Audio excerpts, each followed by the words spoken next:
जिससे पुराने से पुराना बंद मंजिल का रास्ता भी खुल जाता है। अगर सूर्य की तरह चमकना चाहते हो तो सूर्य की तरह पहले जलना सीखो। अगर मंजिल को आसान बनाना चाहते हो तो कछुए की चाल में निरंतर चलना सीखो। नमस्कार दोस्तों, डायनेमिक क्लासेस में आप सभी का स्वागत है। यहां पर चल रही है यूरोपियन कला की विस्तार से क्लासें। तो आप अगर इस बैच को ज्वाइन करना चाहते हैं तो नीचे दिए गए नंबर पर आप संपर्क कर सकते हैं, जिससे आप इस बैच को ले सकते हैं। अगर आप YouTube पे पढ़ना चाहते हैं तो इस YouTube की लिंक को आप सब्सक्राइब कर लें, जिससे आने वाले वीडियो की नोटिफिकेशन आपको मिलती रहे। तो प्यारे दोस्तों, इस समय यूरोपियन आर्ट का आज एक नया टॉपिक चालू होने वाला है, जिसका नाम है नवशास्त्रीयतावाद। तो अभी हम पिछली क्लास में बारोक कला और रोकोको शैली को पढ़ा था, लेकिन आज नया टॉपिक है जिसका नाम है नवशास्त्रीयतावाद। तो नवशास्त्रीयतावाद को हम विस्तार से पढ़ने वाले हैं, एक भी स्टेप में हम छोड़ेंगे नहीं उसको। किसी भी हाल में कोई भी क्वेश्चन आपका रह ना जाए, इसका हमने विशेष ध्यान रखा है। तो चलते हैं, सबसे पहले आज हम देखते हैं नवशास्त्रीयतावाद। तो यहां पर लिख लीजिए नवशास्त्रीयतावाद।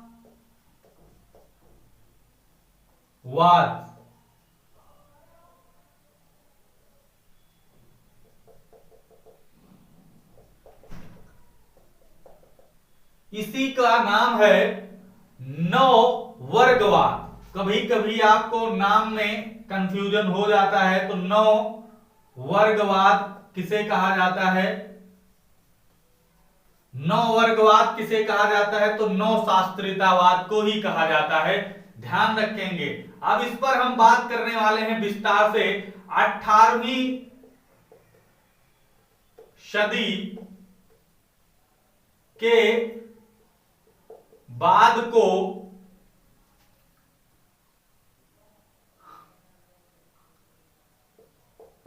आधुनिक कला या लिख सकते हो मॉडर्न आर्ट कहा जाता है। और उसी के सानिध्य में आती है नवशास्त्रीयतावाद। ये 18वीं शताब्दी की कला है, तो ध्यान रखेंगे आप लोगों को। इसे हम नियो क्लासिज्म भी कहते हैं।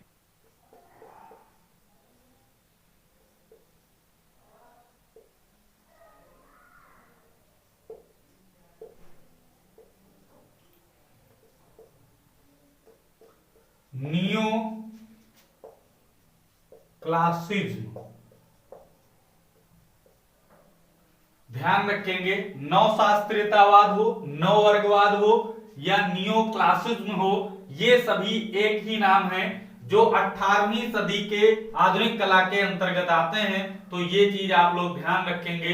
अब हम बात करते हैं यहां पर इसके जन्म की। तो इसका जन्म कब हुआ और कहां हुआ? तो इसका जन्म 18वीं सदी में कहां हुआ था? तो ये ध्यान रखेंगे, फ्रांस में हुआ था। कहां हुआ था? तो फ्रांस में।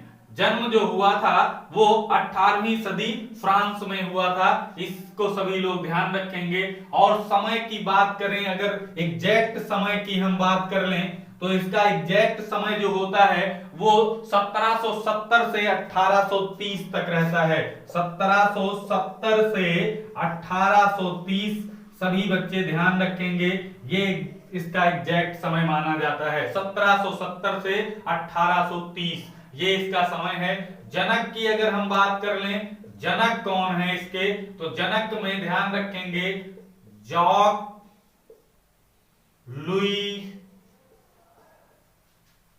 दाविद या डेविड, ध्यान रखेंगे। डेविड हो या दाविद हो, ये ध्यान रखना है, वो वही नाम है। और प्रणेता चित्र इसका क्या है? प्रणेता चित्र, प्रणेता चित्र या कह सकते हो इसी को प्रथम चित्र। प्रथम चित्र, नवशास्त्रीयतावाद का प्रथम चित्र कौन सा है? तो ये ध्यान रखेंगे होरेसियो का प्रण। होरेसियो का प्रण, ये इसका जो है प्रणेता चित्र है, या कह सकते हो इसी को प्रथम चित्र कहा जाता है। ये किसका है? तो ये डेविड का है। किसका? डेविड का है। ये रखा कहां है?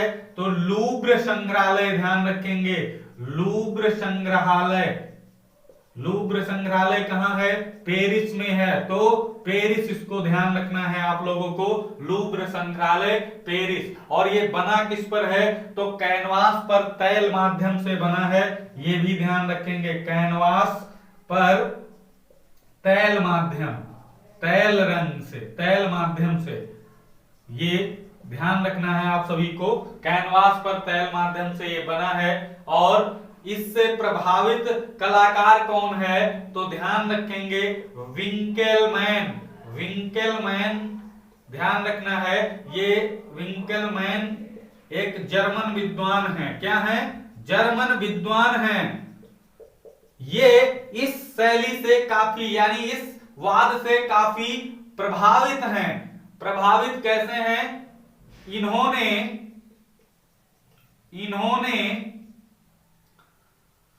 ग्रीक मूर्तिकला, इन्होंने ग्रीक मूर्तिकला की प्रशंसा में कई लेख प्रकाशित किए हैं। ये चीज आप लोग ध्यान रखना है। कई लेख इनके मिलते हैं, किससे? इस ग्रीक मूर्तिकला से संबंधित। ये विंकेलमैन ये प्रभावित हैं किससे? नवशास्त्रीयतावाद से। तो इनको ध्यान रखेंगे सभी बच्चे। और प्रसिद्ध कलाकारों में इनके हम देख लेते हैं कौन कौन से हैं, फिर उनको हम विस्तार से पढ़ते हैं। प्रसिद्ध कलाकार कौन कौन से हैं ये एक बार नाम जान लेते हैं। तो पहला नाम तो आप यही हो गया डेविड का। किसका? डेविड, यानी जॉक लुई दाविद। ये डेविड पहला हो गया। दूसरा अगर बात करें तो डोमेनिको अग्र एक हैं, डोमेनिको अग्र, ये एक नाम ध्यान रखेंगे। डेविड हो गया, डोमेनिको अग्र हो गया, और एक नाम याद रखना है विगी लिर्बन, ये नाम याद रखना है। और एक मूर्तिकार हैं काफी प्रसिद्ध, एंटेनियो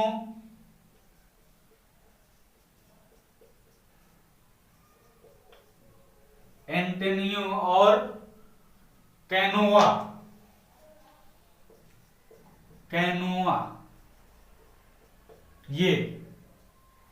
ये मूर्तिकार हैं। आप सभी लोग इनको भी अच्छी तरीके से ध्यान रखेंगे। अब हम सबसे पहले बात करने वाले हैं डेविड के ऊपर कि इनको विस्तार से पढ़ा जाए। तो प्यारे बच्चों यहां पर नोट कर लीजिए, डेविड या दाविद, दोनों में से कोई भी नाम आए समझ जाना है वो एक ही कलाकार है। जिनका जन्म अगर हम बात कर लें तो जन्म इनका 1748 में हुआ था। कब? 1748। मृत्यु की बात करें, मृत्यु की, तो 1825 ईस्वी में, 1825 ईस्वी में इनका जन्म हुआ था। ये 25 है, 25। गुरु इनके बात करें, गुरु, तो गुरु का नाम इनके विया है, विया। तो ये काफी प्रसिद्ध हैं। क्यों प्रसिद्ध हैं? क्योंकि नव शास्त्रीयतावाद के जनक माने जाते हैं, जनक माने जाते हैं। ये चीज इंपॉर्टेंट है, सभी बच्चे इसको नोट कर लेंगे इंपॉर्टेंट की सूची में कि नवशास्त्रीयतावाद के जनक कौन हैं। तो डेविड को ध्यान रखना है। इनके चित्रों में सामाजिक तथा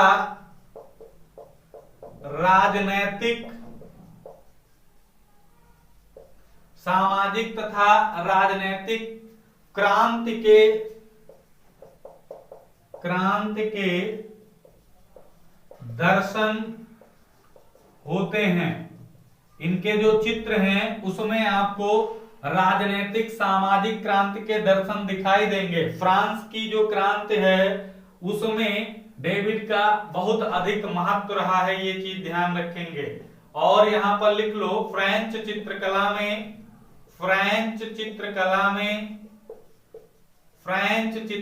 में रोमन शैली को पुनर्जीवित किया है। रोमन शैली को फ्रेंच चित्रकला में लिख लो, में रोमन शैली को पुनर्जीवित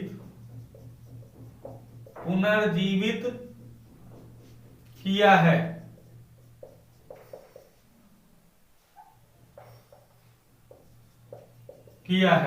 ये भी चीज इंपॉर्टेंट है। फ्रेंच चित्रकला में रोमन शैली को जीवित करने वाला कलाकार कौन है? तो डेविड है या दाविद, लिख सकते हो। और एक इनसे इंपॉर्टेंट क्वेश्चन पूछा जाता है, पेरिस से लौटने के बाद इन्होंने, यानी डेविड ने, इन्होंने कौन सा चित्र बनाया था जिसकी बहुत अधिक प्रशंसा हुई थी। ये इनसे क्वेश्चन कई बार पूछा गया है। तो बोलिशारियस,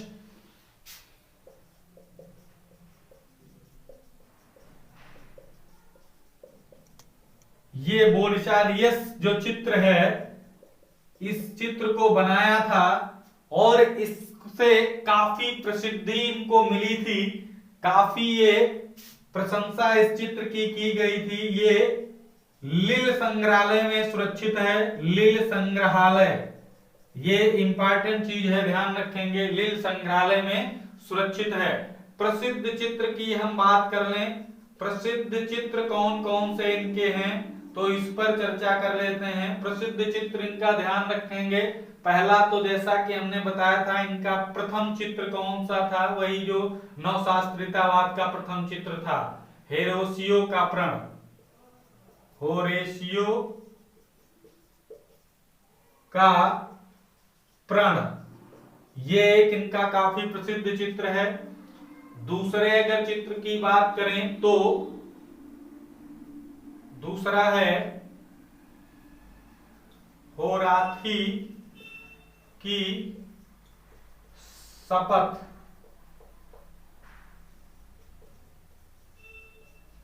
होराथी की शपथ हो गया, ये भी इनका प्रसिद्ध चित्र है। और सुकरात की मृत्यु, सुकरात की मृत्यु, ये किसका चित्र है? तो डेविड का है। और the death of Marat, the death of Marat, ये किसका चित्र है? तो ये भी डेविड का है।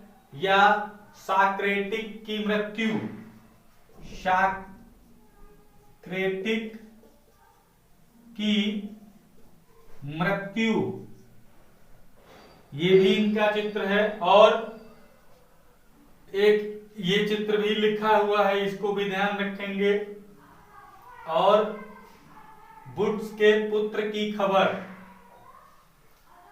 बुट्स के पुत्र की मृत्यु की खबर, मृत्यु की खबर, ये चित्र, बुट्स के पुत्र की मृत्यु की खबर, या मृत्यु की जगह पर निधन भी हो सकता है, तो ध्यान रखेंगे। तो ये डेविड से संबंधित इंपॉर्टेंट जो चित्र थे, उनके जीवन से संबंधित जो कुछ तथ्य थे वो हमने विस्तार से आपको बता दिया। अब हम दूसरे चित्रकार की बात करते हैं। नवशास्त्रीयतावाद का दूसरा प्रसिद्ध कलाकार कौन सा है? तो डोमेनिको अग्र, ये नाम याद रखना है, डोमेनिको अग्र। इनका जन्म कब हुआ? तो 1780 में। अगर मृत्यु की भी इनके बात कर लें तो 1867 में हुई थी, ये ध्यान रखेंगे। गुरु इनके जो थे तो ये डेविड ही थे, डेविड या दाविद, ये ध्यान रखेंगे, इनके गुरु थे। और यह एक प्रसिद्ध रेखा चित्रकार हैं, रेखा चित्रकार हैं, ये भी ध्यान रखेंगे। और नवशास्त्रीयता वाद के दूसरे प्रसिद्ध कलाकार हैं। दूसरे, पहले पे तो किसका नाम आएगा? डेविड का। दूसरे नाम पर अगर बात करें तो अग्र का है, डोमेनिको अग्र, ये ध्यान रखेंगे। और अगर क्वेश्चन पूछे जाए मानवाकृत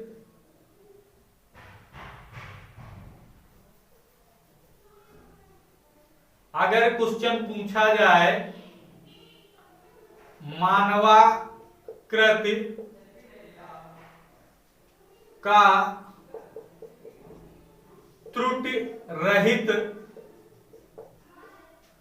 अंकन किस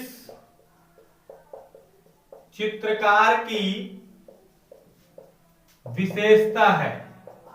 विशेषता है, तो इसके उसमें नाम अग्र रहेगा, यानी डोमेनिको अग्र हैं। ये चीज इंपॉर्टेंट है, ध्यान रखेंगे। प्रसिद्ध चित्र की अगर हम बात कर लें, इनके प्रसिद्ध चित्र कौन कौन से हैं, तो पहला चीज तो ध्यान रखेंगे, गर्भित रखैल, ये हो गया गर्भित रखैल। तुर्की स्नान, तुर्की स्नान किसका चित्र है? तो अग्र का, तुर्की स्नान, ये भी इनका चित्र है। और हमाम खाना, हमाम खाना, ये किसका चित्र है? तो ध्यान रखेंगे किसका है? डोमेनिको अग्र का है। और स्वर्ग युग, स्वर्ग युग इन्हीं का चित्र है।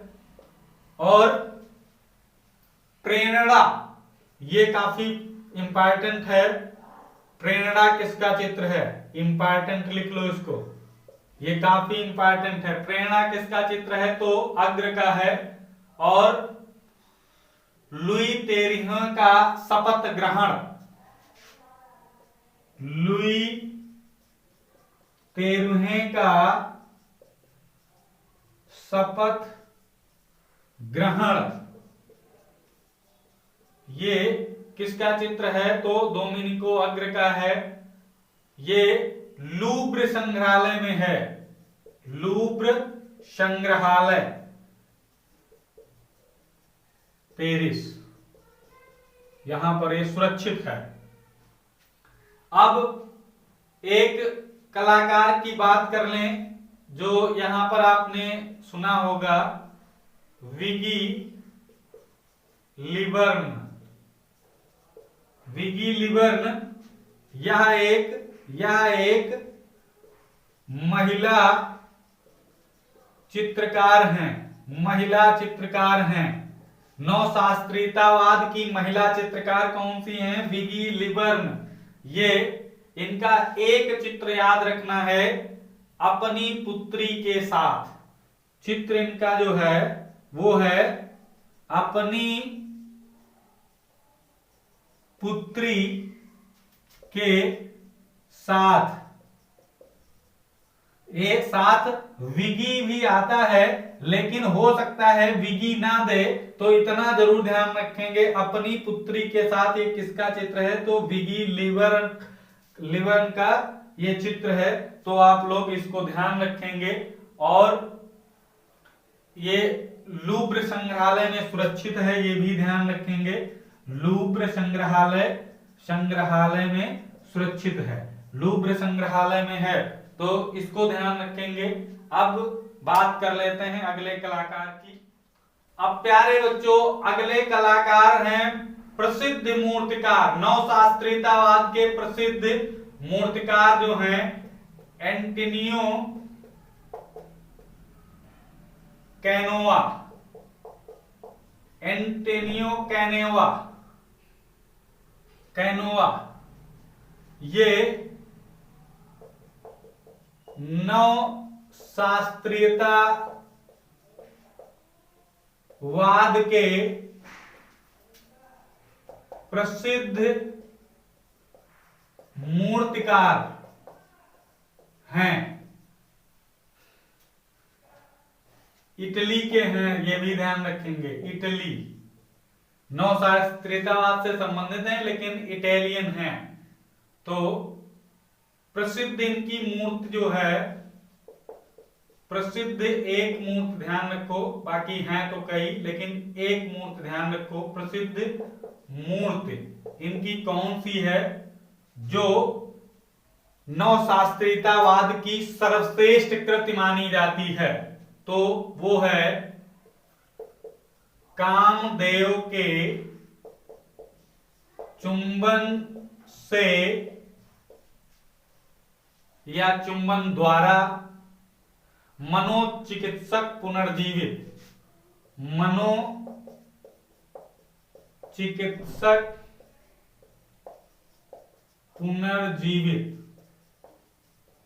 ये ध्यान रखेंगे, कामदेव के द्वारा, पूरा नाम है कामदेव के द्वारा चुंबन से मनोचिकित्सक पुनर्जीवित, ये एक मूर्ति का नाम है। तो ये नवशास्त्रीयतावाद की सर्वश्रेष्ठ कृति मानी जाती है, इसको लिख लेना आप लोग। और ये लूव्र संग्रहालय पेरिस में सुरक्षित है, ये भी ध्यान रखेंगे। और संगमरमर की है, ये भी ध्यान रखेंगे, संगमरमर की ये है मूर्ति। और इससे कुछ ध्यान रखना है, तो इसकी माप ध्यान रखेंगे। माप क्या है? तो माप 155 सेंटीमीटर इंटू 168 सेंटीमीटर ये है। अगर यही इंच में पूछ ले तो 61 इंच इंटू 66 इंच, ये इंच में अगर पूछेगा तो ये आ जाएगी, अगर सेंटीमीटर पूछेगा तो ऊपर वाली। ध्यान रखेंगे, ये काफी प्रसिद्ध इनकी मूर्ति है जो संगमरमर की है, लूव्र संग्रहालय में सुरक्षित है। ये नवशास्त्रीयतावाद की सर्वोच्च मूर्ति मानी जाती है। और एक अगर ध्यान रखना चाहो तो इनकी एक और है मूर्ति, यहां पर हम लिख देते हैं 3 लावण्य, ये भी इनकी एक मूर्ति है, तो ये भी ध्यान रखेंगे। अब एक कलाकार, थोड़ा नाम उनका भी ध्यान रखोगे, जियान ग्रास। यह युद्ध संबंधी चित्र बनाने के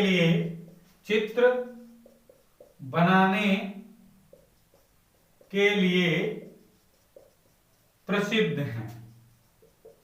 अगर पूछा जाए नवशास्त्रीयतावाद में युद्ध के चित्र बनाने के लिए सबसे ज्यादा प्रसिद्ध कौन है, तो ये ध्यान रखेंगे जियान ग्रास। अगर इनके चित्र पूछ ले, चित्र कौन कौन से हैं, तो दो चित्र याद रखना है। आरकोन में नेपोलियन, आरकोन में नेपोलियन, ये एक इनका चित्र है। अगर ये आरकोन ध्यान रखना, आरकोन में नेपोलियन हो गया, और एक हरक्यूलिस तथा हीरा, हरक्यूलिस तथा हीरा, ये किसका चित्र है, तो ध्यान रखेंगे जियान ग्रास का। तो प्यारे बच्चों, इस तरह से नवशास्त्रीयतावाद को आपने विस्तार से देखा। जो जो प्रमुख थे उनको विस्तार से, जो जो नहीं प्रमुख थे उनके बारे में भी आपको जानकारी दी गई। कुछ संबंधित की अगर मान लेते हैं वो नाम आ जाए तो नाम ही आपको याद रहे कि ये किस वाद से संबंधित हैं। तो इस तरह से हमने विस्तार से नवशास्त्रीयतावाद को पढ़ा। अब कल हम पढ़ने वाले हैं अगला टॉपिक जिसका नाम है रोमांसवाद, तो उसको विस्तार से पढ़ने वाले हैं। तो आज के वीडियो में इतना ही। जय हिंद, जय भारत।